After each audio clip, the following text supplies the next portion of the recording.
What's up everyone, welcome to my very first ever video on YouTube. My name is Prince Michael, and for my first video I've decided to share with you all how I prepare my chicken okra soup. Now it's my very first video, so I'm gonna want you to leave a like and make sure that you subscribe for more content. I promise you I'm gonna give you content that's both relevant, educational as well as fun. So without further ado, let me not bore you with introductions. Let's just jump into it right now. Yeah, here's the list of ingredients in no particular order of importance. I appreciate the fact that cooking is not a science, it's an art, so I won't be here telling you must add this and that.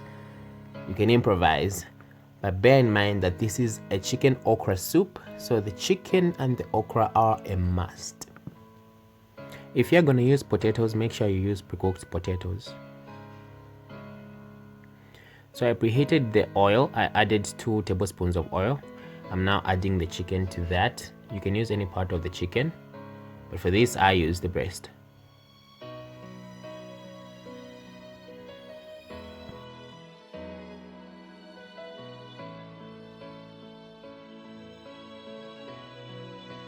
Here's to making sure the chicken cooks evenly. So turn it and spread it evenly over the pan. I'm now adding the white onion. Give it a little swirl and a flip casually, and then I'm gonna go ahead and add the red onion, just like so. Flip it.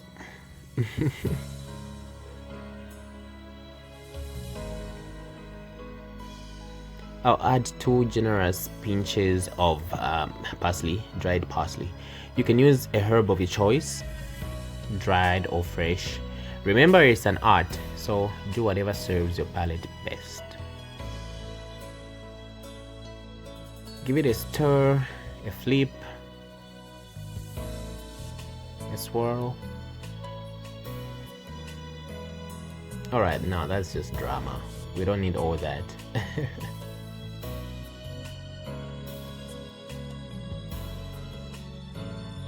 Yeah, I'm gonna add my tomatoes now. Just give it a steady stir. I don't know, I just find it comfortable for me when I'm cooking, and then I add the tomatoes to make sure that I stir them like continuously, so that they just, the flavor from the tomato can fuse well with the meat and with the rest of the food.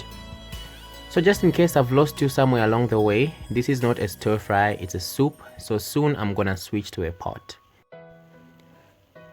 But just about now, I'm gonna cover this so that the tomatoes can give their precious juice to the rest of the contents.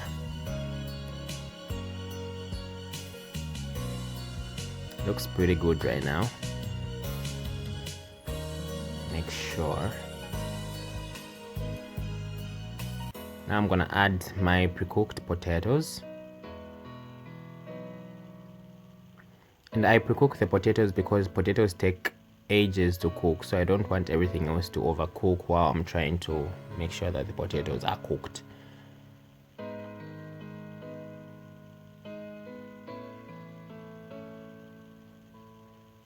I'm gonna go in with the okra now, one of the main ingredients of the recipe.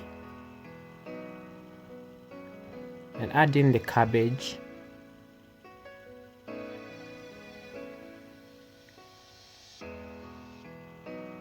the carrots. I think these carrots are not enough, so I'm gonna chop up a bit more and just add them. The drama. That looks pretty good, right now. I wish I could dig in just like this, but I don't like eating raw okra, so I'm gonna let it cook.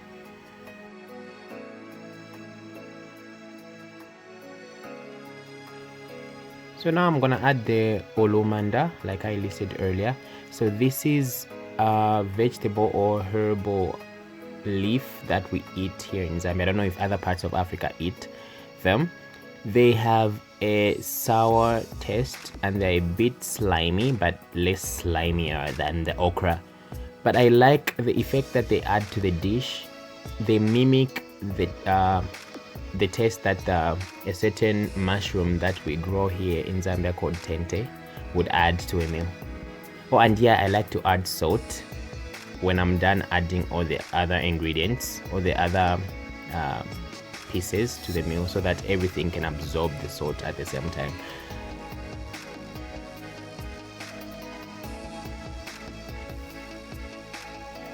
A little water to make sure that it starts to simmer immediately before I transfer to the pot.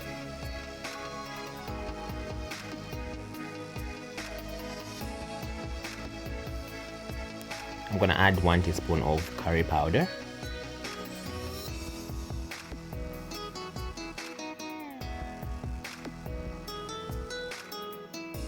A teaspoon of paprika.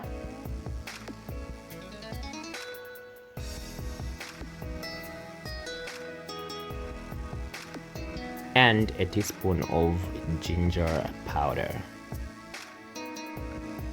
I just love ginger. I think ginger is yummier than it's given credit for. It gives every meal that yummy taste, the yummy flavor. I don't know, maybe it's just me, but yeah, I love ginger. Make sure you generously stir that in order to help the contents to absorb all the seasoning, especially the salt, and with the help of the water it's gonna do just that. Don't be shy to break a stock cube in there. I'm using a beef stock cube because I love beef stock cubes.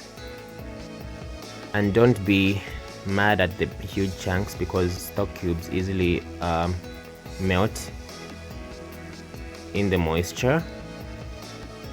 So it's gonna melt right in.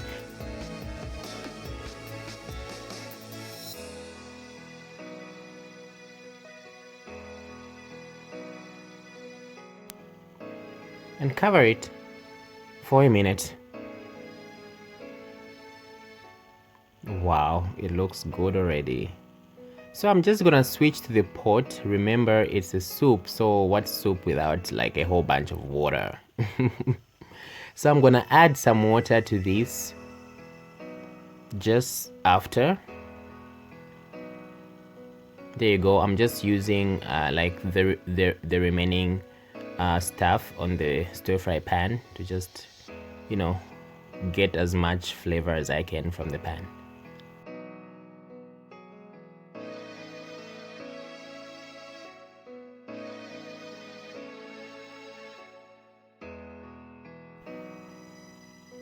So now you need to cover that up and reduce the heat to low and let it just simmer.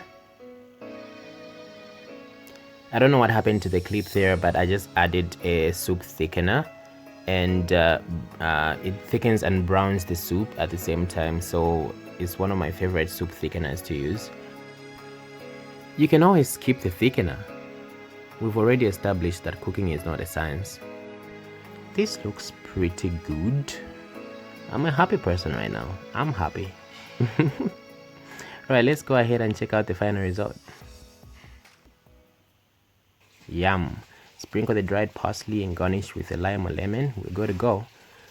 Oh, I can almost taste this plate. Well, of course I can almost taste it. I mean, I had this before editing this video. Thanks for watching. Like, comment, and subscribe. Until next time, take care and happy cooking. Bye-bye.